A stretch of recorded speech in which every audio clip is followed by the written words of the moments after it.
Hey guys, and welcome to one more episode of Builder Nation. For today's agenda, we have Tim Chrisman, co-founder and executive director at Foundation for the Future, a nonprofit leading the policy conversation around space infrastructure. So, welcome, Tim. Super happy to have you here. Thank you so much for taking the time. Thank you so much for having me here. It's great to be here.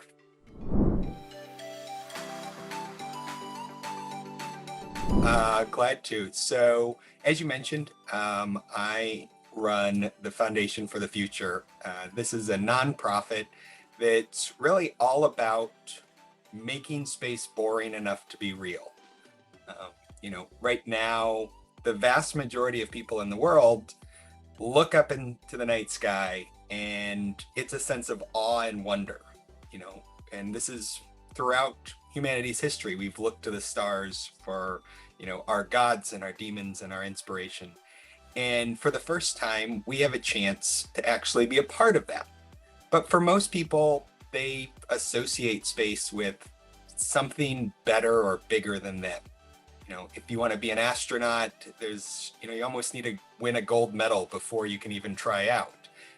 It's crazy. And so that has limited who comes in to start new companies, to work in the space sector, and it's done so needlessly.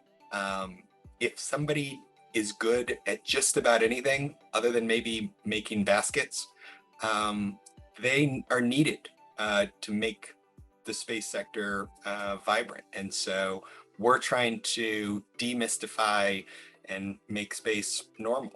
And I wanted to ask you, how long ago did you start this journey? Because I know that you did a bachelor's in political science and then international relations. You got into that. So why the interest in the space? I'm the poster child for someone who's not qualified for space. Not great at math, anything regarding science. I'm probably leaning more towards science fiction than real science. And so I got into space simply because I wanted to be a part of something exciting and cool, and saw that there was a need around political action and advocacy work for the space sector. And so I started the foundation about 2.5 years ago.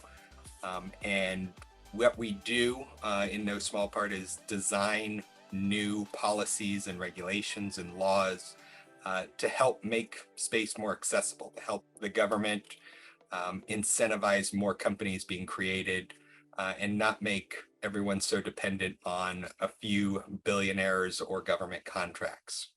So really, I got in because I wanted to, and just figured I would try with what I knew I was good at. So could you share a little bit about what kind of activities do you guys do? Yeah. So one of the things that's emerged is that there's a ton of people and organizations that are investing in the space sector.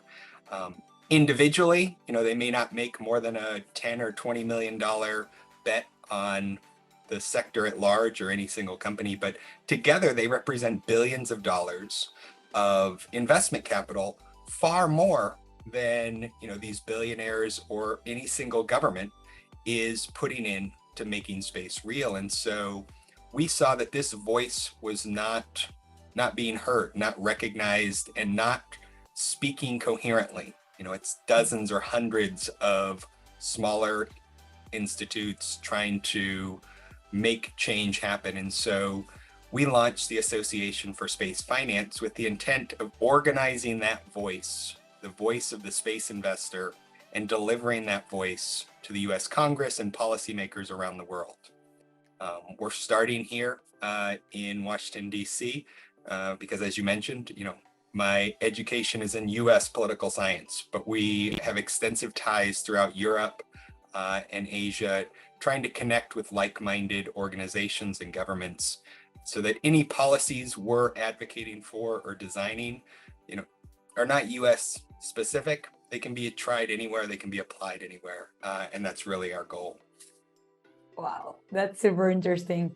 Especially talking that it's not only national, but international. I feel that also might be a challenge, isn't it? Very much so. There's, on one side, countries want to be special and unique. The US, probably first among them. We're the most unique at wanting to be unique. But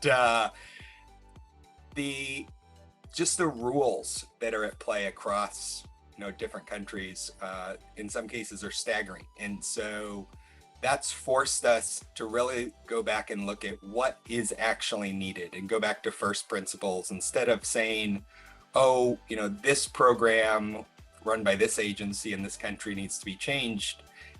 We're saying, no, the government needs to incentivize private capital. Private capital's going to go to the businesses that make the best case, that have the best products. And so the government just needs to buy down some of that risk. How they do that? Well, here's a menu of options, whether it's a loan guarantee for key technologies or issuing bonds or otherwise incentivizing a credit market. There's a ton of options. We're focused on how do we get to that first principle of more private capital speeding along development in the space sector. Wow. So this nonprofit idea actually is kind of new, if we can put it like that, in the space industry. I mean, how does that work? Do you take a percentage out of the investments, or what's the dynamic like? Yeah, so we are a member-supported nonprofit.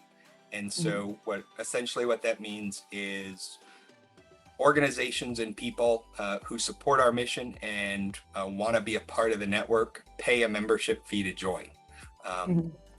That for individuals starts at $30 a year. For companies, $100 a month. So we try to keep it accessible, and we try to ensure that we're offering benefits to those members, whether it's networking, connecting with government agencies, or giving them a chance to help write some of the policies and regulations that we're submitting to decision makers here in DC. Last year, we helped write 1% of all the laws that were passed in the US. And so a big piece of that was influenced and assisted by our membership. And I was looking through the website, and I know that you guys launch certain type of events. You kind of create network somehow. So when did you start doing this? It was December of 2020. We first started doing events. And we thought, well, COVID's happening. Maybe we'll have an event every couple months, every other month. And one of the people that I was working with at the time suggested, hey, why don't we just go big? Let's just do it every month. At the time, we thought this is, crazy. Who would do a monthly event? But since then, we've been doing one every month, and we're bringing together 2 days of content, thought leaders from across industry, from our membership, from academia, government. We've had everyone from the current head of Space Force through middle school students speak and talk about what are the challenges they're facing, what is, the next big thing they're working on, and how the public or policymakers can help make this future real. And because of that, we've been able to expand our network and start branching out to non-space audiences. This year, we've talked at investor conferences, been asked to speak at defense conferences. And so trying to expand outside of the space world, where it's a bunch of engineers and space nerds talking to other engineers and space nerds. That's fun. That's great. But that's what's always happened. And so it's high time we start talking to people outside that bubble to get them excited. I think of this kind of like 1990s internet. There was tons of internet conferences where internet nerds talk to each other, but it wasn't until Walmart and General Motors and some of these big non-internet companies jumped in that it really took off. And so we're trying to connect with both the innovators outside the space sector and those big players. So I know that you're a co-founder, executive director. How's your day-to-day like? I mean, you're probably, while being the co-founder, have to, wear a lot of hats. So how does that work? The fun part of the job is helping design policies and writing op-eds, and articles about what we're trying to do. But that's, any business operator knows that the fun part's not what they do most of the time. Most of the time it's talking to members, it's trying to recruit new members, it's dealing with some speaker canceled at our monthly event, or trying to build a new partnership to do co-branded advertising, or because we're a nonprofit, fundraising.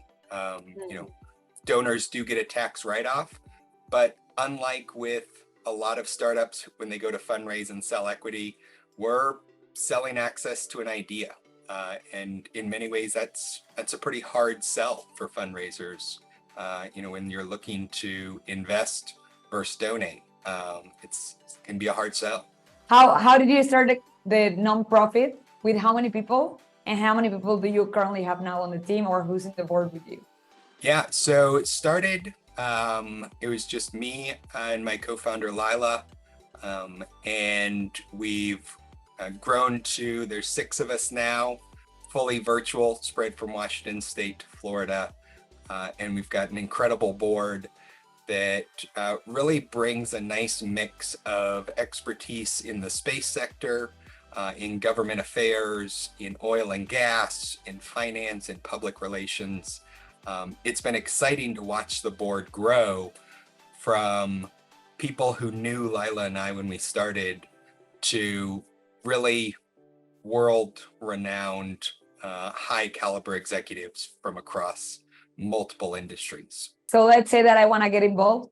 What will you say is the best way in order to do so? So there's the best and there's the easiest. The easiest is going to our website, f4fspace.org, letter F, number 4, letter F, space.org, and just sign up for our newsletter.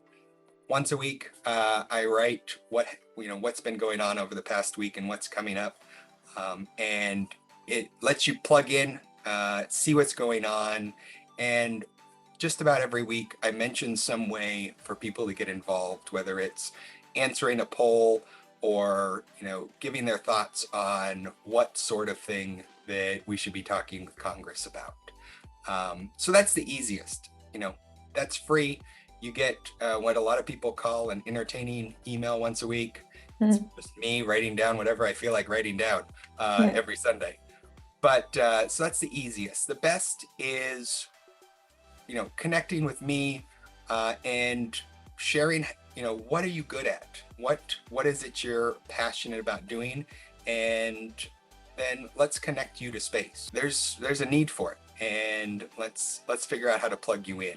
And talking about you, what will you say has been the biggest challenge that you have faced since you started the nonprofit? I think the biggest challenge has been really understanding the landscape of what's doable. I spent most of my time working in government, and where things move fairly slow a lot of times.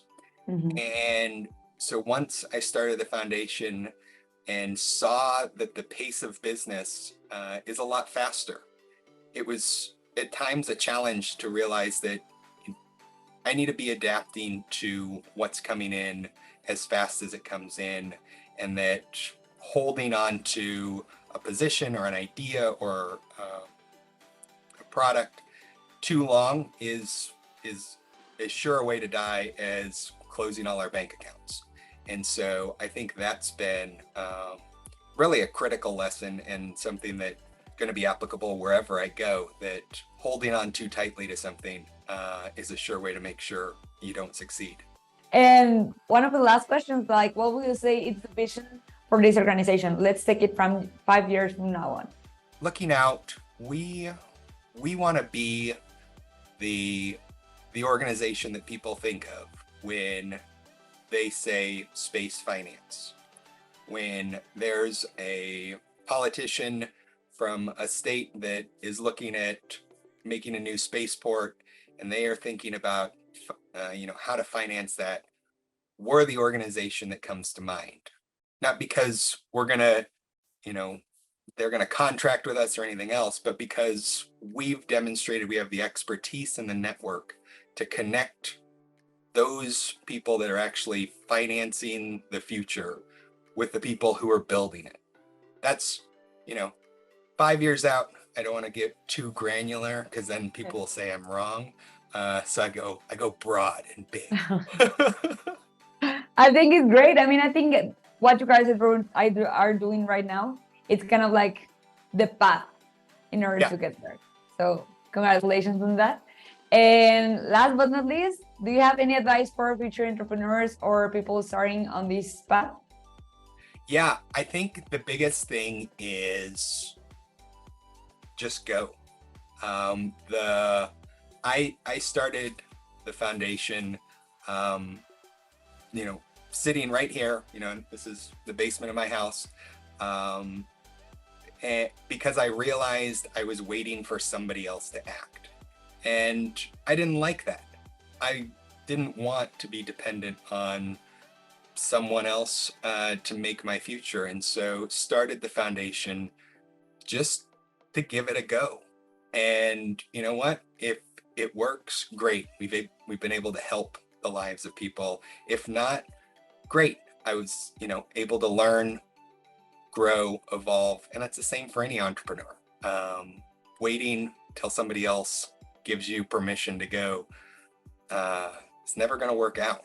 So just don't do it. A really strong advice. Thank you so much, Tim, for being super honest with us. We highly appreciate it. And thank you so much for being here, for sharing your experiences. Do you have any social media handles? Where can people find you? Where can people follow you? Yeah, so I'm on LinkedIn. Space Tim is my handle. Try to keep it on brand. At Real Tim Chrisman on Twitter, and then f4fspace.org. So looking forward to connecting with people there. Perfect. Thank you so much. And remember, guys, that you can also find more information, interesting articles, interesting interviews, just like this one, directly on our website, controlhub.com/builder-nation. We would love to hear from you. And once again, Tim, thank you so much for being here, for taking the time. We highly appreciate it. And hopefully we'll get to connect.